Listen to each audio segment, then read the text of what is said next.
Bienvenidos, este es el informativo económico de Deutsche Welle. Los mercados bursátiles subieron, los precios del petróleo retrocedieron y los rendimientos de los bonos del Tesoro estadounidense bajaron. Este lunes, después de que el presidente Donald Trump afirmara que la guerra contra Irán está literalmente muy avanzada y prácticamente concluida. Trump dijo también que Washington va muy por delante del plazo inicial de 4 a 5 semanas previsto para la operación bélica en Medio Oriente. Este último conflicto, iniciado a fines de febrero con ataques de Estados Unidos e Israel contra Irán, había provocado temores de interrupciones de suministro en el estrecho de Hormuz, por donde transita cerca de una quinta parte del petróleo mundial, lo que disparó los precios energéticos y elevó el riesgo de inflación global. Los mercados se dieron la vuelta en apenas media hora tras conocerse que Trump consideraba que la guerra está casi completada. Vamos a hablar de este asunto, por supuesto, con Ana Nieto, nuestra colega en Nueva York. Ana, contanos, ¿cae el riesgo entonces con apenas unas palabras de Trump? Sí, Trump no fue preciso diciendo esto y luego poco después dijo en Florida que la guerra va a ser una excursión corta, aunque no se detendrá hasta que el enemigo sea derrotado. Esta vaga perspectiva eliminó fulminantemente las pérdidas de los índices de Wall Street, que cerraron con ganancias que en el caso del Nasdaq fue del 1,4% y un 0,8% en el caso del Standard & Poor's 500. También cayó el rendimiento de los bonos a 10 años y perdió fuerza el dólar, que se había reforzado durante el día porque ha recuperado algo su posición como valor refugio. El petróleo, que llegó a cotizar a $120 el barril en el mercado de futuros, cerró por debajo de los $90 el barril, tanto en el caso de Brent como en el de Texas Intermediate. Trump ha llegado a decir que está pensando en tomar el estrecho de Hormuz, donde apenas un reducido grupo de barcos está circulando.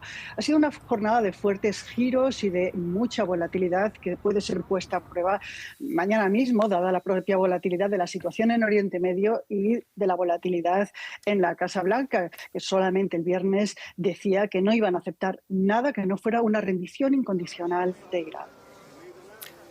Ana, además de las palabras de Donald Trump, también las potencias del G7 están preparando un dardo tranquilizador, incluso más concreto que el del presidente estadounidense, y en el sector energético. Contanos.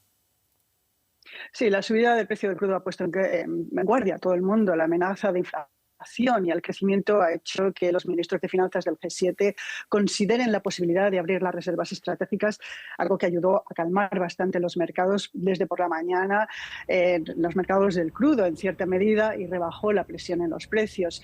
El martes, mañana, va a haber otra reunión por parte del G7 para aprobar esta medida con la que se añadiría oferta al mercado. Estados Unidos, por su parte, tiene limitaciones en este sentido porque sus reservas están a apenas el 58% después de haberlas usado durante la crisis del COVID y no haberlas rellenado por problemas de infraestructura y de financiación. A nivel global se teme un periodo de esta inflación, alta inflación, bajo crecimiento, y por eso también se habla incluso de una rebaja temporal de las sanciones a Rusia. Trump ha hablado también de que la subida del precio a corto plazo es un precio pequeño a pagar por todo lo que está pasando. Ana Nieto, en Nueva York, gracias por estas informaciones. Hasta cualquier momento. Gracias, Andrés. Los mercados pedían un mensaje tranquilizador ante la perspectiva de una guerra con plazos y objetivos todavía sin definir claramente. El shock de un petróleo por encima de los $100 por barril todavía se siente. Conmoción en las gasolineras. Por primera vez en casi 4 años, el precio del petróleo ha superado los $100 por barril y con ello se disparan los precios del combustible, como aquí, en Francia. Es duro para el bolsillo, especialmente con esto. ¿Qué hago con esto? Ni siquiera hago 100 kilómetros. Al final es un presupuesto considerable, pero bueno, no hay elección. El precio del petróleo ha escalado alrededor de $30 por barril desde el estallido de la guerra. El estrecho de Hormuz ya no es transitable para los transportes de petróleo y gas debido al alto riesgo que supone, y además hay que sumarle los ataques contra refinerías en toda la región. Todo depende de cuánto tiempo continúe la actual interrupción total de los flujos que salen del estrecho de Hormuz. Así que cada día que esto dure, debemos esperar, en términos generales, que siga subiendo el precio del petróleo. El estrecho de Ormuz también es extremadamente importante para el transporte de gas natural licuado. El precio del gas también sube. Al inicio del lunes, el contrato neerlandés de referencia para el gas en Europa subió en torno a un 30%. En las bolsas, el aumento de los precios desencadenó el lunes una venta masiva. Comenzamos esta semana bursátil con una profunda preocupación. La razón es, por supuesto, la nueva escalada de la guerra en Irán. Con los ataques a depósitos de petróleo, el precio del crudo dio un salto récord de más de un 25% durante el fin de semana, y eso provoca que el temor crezca entre los operadores bursátiles. Las bolsas de Japón registraron sus mayores pérdidas diarias en casi un año. También el DAX y el Eurostoxx 50 comenzaron la semana con caídas. Los inversores temen un aumento de la inflación y una desaceleración de la economía si el precio del petróleo se mantiene en este elevado nivel. Venezuela ha iniciado esta semana el debate de una nueva ley de minería con la que busca atraer inversión extranjera en medio del acercamiento con Estados Unidos tras la caída de Nicolás Maduro. La discusión llega después de la visita a Caracas del secretario de Interior estadounidense Doug Burgum, acompañado por representantes de varias empresas del sector. Tras la captura y el derrocamiento de Maduro, Venezuela negocia la apertura de sus recursos energéticos y minerales con Estados Unidos como principal socio, pero también con el interés de multinacionales europeas que han viajado a Caracas para defender sus posiciones. El acuerdo más reciente tiene como objetivo la explotación y la exportación del oro venezolano. Washington asegura que los primeros resultados ya están en marcha.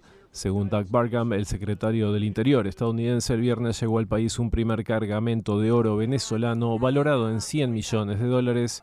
El acuerdo requeriría que la estatal Minerven venda entre 650 y 1.000 kilos de barras de oro. La presidenta interina Delcy Rodríguez adelantó durante la visita de Burgum que la nueva ley minera seguirá el modelo de la reforma petrolera aprobada tras asumir el poder. Esa reforma abrió el sector a una mayor participación de capital privado y redujo el control estatal sobre la industria petrolera, nacionalizada en 1976 y reforzada posteriormente durante el gobierno de Hugo Chávez. Empresas como Repsol, Chevron y ExxonMobil figuran entre las beneficiadas por estas nuevas licencias para operar y comprar crudo venezolano. Según Burgum, la cooperación ya empieza a traducirse en exportaciones de minerales hacia Estados Unidos. Todo empezó el viernes. Además del petróleo y el gas que están fluyendo, firmamos las primeras licencias para comercializar minerales críticos y metales preciosos. El viernes llegaron $100 millones en oro. Eso es tanto para fines industriales como para otros usos comerciales.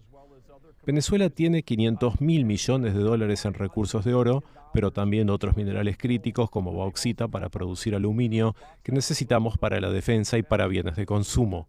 Recursos que nos ayudan a ganar la carrera armamentística de la inteligencia artificial contra China. Son ricos, extremadamente ricos en minerales. Venezuela posee grandes reservas de minerales como oro, diamantes, bauxita y coltán. Buena parte de la actividad se concentra en el llamado Arco Minero del Orinoco, una región donde organizaciones ecologistas denuncian graves daños ambientales y la presencia de grupos armados vinculados a la minería ilegal. La industria textil evoluciona tecnológicamente a pasos agigantados. El desarrollo de fibras de alta tecnología gana cada vez más relevancia y a medida que crece esta demanda, India aspira a convertirse en una potencia mundial en este específico sector. Cada año más de 90 millones de toneladas de ropa en todo el mundo terminan en la basura. La llamada fast fashion ha provocado un problema de residuos gigante. Pero la ropa representa poco más de la mitad de toda la producción textil. También hay textiles para el hogar, como ropa de cama o manteles. Los tejidos tecnológicos son cada vez más importantes. Se utilizan en aviones, automóviles y edificios.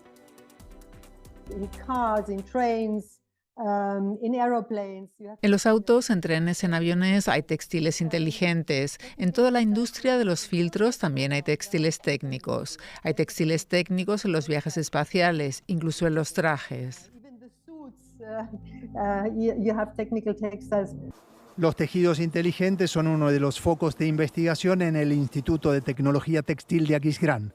Solo un ejemplo. Esta máquina de tejer por urdidumbre biaxial nos permite procesar los materiales de alta resistencia que se usan en la construcción. Hace mucho tiempo que se usan tejidos en la construcción, en tejados, en aislamiento o en fachadas decorativas. Otra cuestión es su uso como material estructural. El concreto reforzado con textiles, por ejemplo, aún no está homologado en Alemania.